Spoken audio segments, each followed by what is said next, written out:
Welcome to the podcast. If you'd like to listen to an ad-free version of this episode and all of our episodes, then search True Crime Today Premium Plus on Apple Podcasts and press subscribe. That's our premium channel where all of our ad-free and advanced episodes live, all in one place. True Crime Today Premium Plus. Search it on Apple Podcasts and press subscribe. Even try it for 3 days free. The last thing they saw was someone they trusted. You're tuned in to Hidden Killers with Tony Bruschi, featuring retired FBI Special Agent and Chief of the Counterintelligence Behavioral Analysis Program, Robin Dreeke.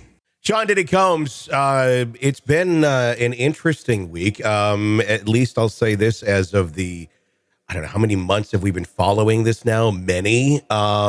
It's been kind of a slow week for, at least by the time we're recording this. Who knows? Everything will break between now and then. But there hasn't been a lot of new allegations. Maybe they took some time off for the election so everyone could go vote. I don't know. But there has been some interesting pieces that have come out. More so in terms of what it took to get into a Diddy party, a Diddy freak-off party. We've all heard of the term NDA, a non-disclosure agreement, and they're used all the time in business and apparently used all the time at Diddy sex parties, allegedly as well. Joining me to discuss, Robin Dreeke, retired FBI Special Agent, Chief of the Counterintelligence Behavioral Analysis Program. Welcome. NDAs. I mean, we knew that these things existed. I guess the question is, should there be times in your life where you're like, they want an NDA to go to the party? They want an NDA. Like, should there be just times where it's like, maybe I shouldn't participate if this one requires an NDA? You see that? You see my face scrunching down on this? Yeah. It's like my nonverbal's like, huh. Yeah. So I really took note of that and was really thinking about this. First of all, as I sometimes always have to do, is caveat, I am not a lawyer, legal beagle, and things like that. Yeah. So I'm going to give my optic and my conjecture on these things and then my input. And first of all, NDAs are really, I sign them all the time as well. You know, if you're going to work on a project, you know, like Tony, you and I, if we, you know, just doing a show together or doing a collaboration, something, we'll sign an NDA for each other so that we can keep our information private. So someone else can't scoop us. Someone else can't take our ideas and run with it before we have time to. Corporations do it all the time to prevent corporate espionage or insider threat or things like that. Individuals, it's interesting, as I saw the argument defense was making, saying that celebrities do this all the time to maintain privacy and things like that. So there's two things that came up with that in my mind. Is one, it's something my wife said to me all the time in the FBI. I am if anyone listening and watching kind of gets this from me, I was always kind of this gray line kind of guy. If you're going to be mission focused and mission oriented, you have a stack of rules. And I've said this before, if they want to get you with so many rules out there, they're going to find a way to get you. Yeah. So the job is to do the mission and do it in a way that inspires someone to not want to get you, which means that I knew where the gray line was and I always tried to ride that gray line. But here was my fail safe. And this is a fail safe that I think is important to have in every aspect of life. And I'm going to circle it back to NDAs in here in a second. And that is with my boss. If I wanted to do something that was gray line, my test was this. If I was trying to hide exactly how I was doing it from my boss, I probably shouldn't be doing it. True. If there's someone or something I'm going to go outside and do in my private life, if I'm a little shameful, again, we'll use that word shame because shame really is a powerful motivator for people. If I'm ashamed to share it with someone, if I'm ashamed to have the transparency with my loving critics in my life, I most likely shouldn't do it. And so with the NDA, if you are so ashamed of what's going on in a party that requires people to not share it with others, maybe you shouldn't be doing it. So that's my first thing is like, that's an odd request because it's not like you have proprietary information. Yeah. This is just like a party. If you're doing things that require an NDA, maybe you should think twice about what's going on at that party. And then the second part of that, what the defense was saying was that this is common for other celebrities and things. Okay, I want to know exactly what celebrities have their clients and their party goers sign NDAs, and then let's take a look at their life behavior arcs. Yeah. Because maybe there's a pattern of other morons out there too. So I find the whole concept of an NDA for going to someone's house and going to a party, just a little off. Yeah, I mean, I don't know. I don't, obviously, we don't go to these parties. It did make me wonder a little bit, to play devil's advocate and think, well, if Martha Stewart has a big bash, is there an NDA there, just so people aren't taking, pictures privately of the house, or we're exposing her new recipes, or whatever, whatever it may be. I think where it's nothing bad, I think that's a fine example. Yeah, No yeah. pictures, no photographs. That makes complete sense, Yeah. because that is privacy. But to not be able to say you went someplace and things like that, Mhm. it's like collecting cell phones before people go. That's sure, weird. I Yeah. completely see that. Yeah, yeah. It gets to be a bit much, I think. And now the fact that For we 70 know years. I mean, yeah, the fact that we know what's on the other side of that NDA in this case, I think, is what makes it far worse. If we didn't know what the alleged things are on the other side of that NDA, of what was actually going on and why that was being signed, we may be questioning, well, why did they need an NDA? We know why they needed an NDA. Let's talk about this Courtney Burgess for a second. This is the individual who first came out claiming to have the manuscript of Kim Porter's alleged book. It was dismissed right away. People saying, "Oh, this is BS. It's not true." Even her ex to ex of Diddy even came out and said, "No, this Al B. Sure, the singer, came out and said, I don't think this is hers either."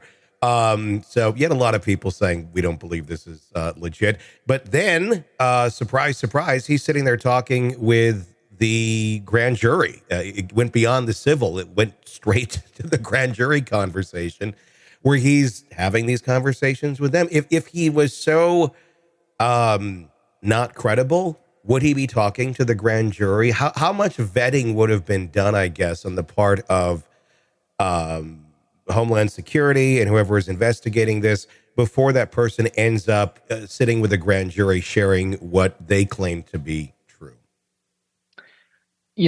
I'm not quite sure how much energy someone is or isn't going to put into it before they go to a grand jury. But I think just the totality of the individual and looking at their credibility from other things and events they've done in life is what's going to rule and determine whether it's going to happen or not. It's interesting. What really popped in my mind as you're going through this entire scenario, where people are dismissing the claim, dismissing the manuscript because it's Diddy. You know what? Who really popped in my mind front and foremost was Bill Clinton and Monica Lewinsky. Mm-hmm. So here's a woman claiming all these bad things, that were done to her by the president of the United States, but because he's popular, they blamed her. Mm-hmm. Rather than saying, hey, maybe Clinton did something wrong here. And so same thing here. It kind of struck me the same thing. We all love Diddy, so she's wrong. Yeah. And the things that she's claiming and did. I don't know if it's a stretch or not in a comparison, but that's just really what popped in my mind. Yeah, it's bizarre on this. Courtney, he claims to have now also have video evidence. He beyond the book, he claims he has, I believe, 11 terabytes. Don't quote me on that, but it's several. Of data on a flash drive of the actual Diddy parties. Claims that he was given this by Kim Porter before she passed away, along with the manuscript. So this is kind of more of a procedural question than anything else. If he's claiming this, and he had a little press conference, did interviews, everything after he was interviewed by the grand jury, saying that he has all these things. If he's saying these things out loud, that he has this sort of material, do the feds have it at this point? I mean, if you're out there claiming this and you were just literally witnessed by a federal grand jury, I'm going to assume they want to see what you have. Yeah, and I think claiming you had the video evidence, they're going to have to see that video evidence, and I think that's where the credibility is going to come into, because it's no longer just hearsay. It's no longer someone's opinion. It's something someone can see on video, because this is what we've been waiting for the entire time. Is I want to see videos and pictures from all these claims. And I think that's where the credibility comes from, is just you got more data points to go on.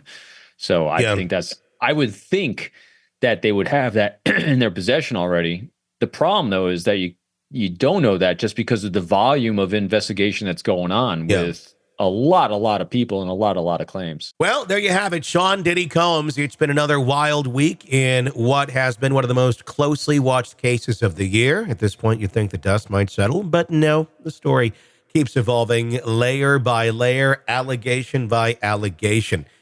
And while this week may have been a quieter one in terms of Diddy land, There's a lot more to come. We've heard about NDAs, the so-called freak-off parties, and now the bold claims made by Courtney Burgess, claims that have taken him all the way to a federal grand jury.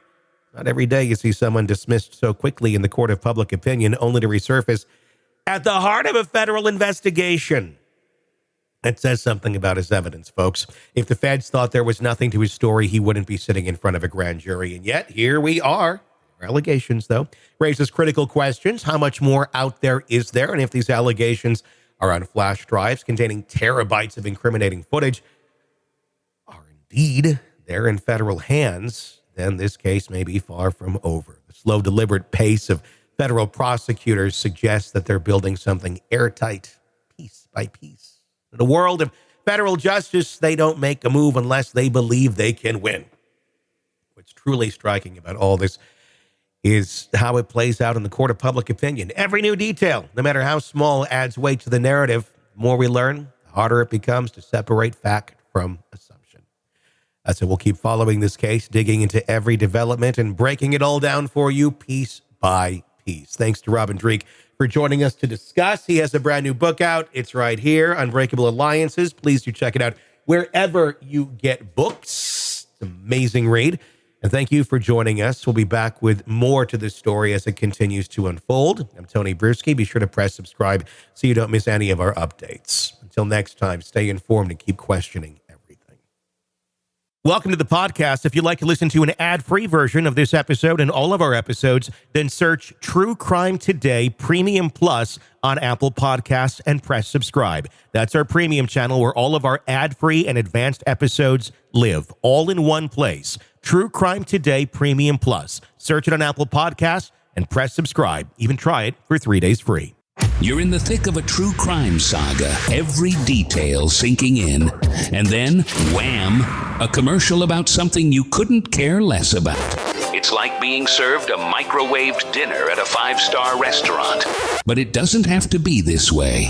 Go for True Crime Today Premium Plus on Apple Podcasts. With True Crime Today Premium Plus, you get uninterrupted, ad-free episodes, extended interviews that dig even deeper into the muck, and early access so you can brag to your friends.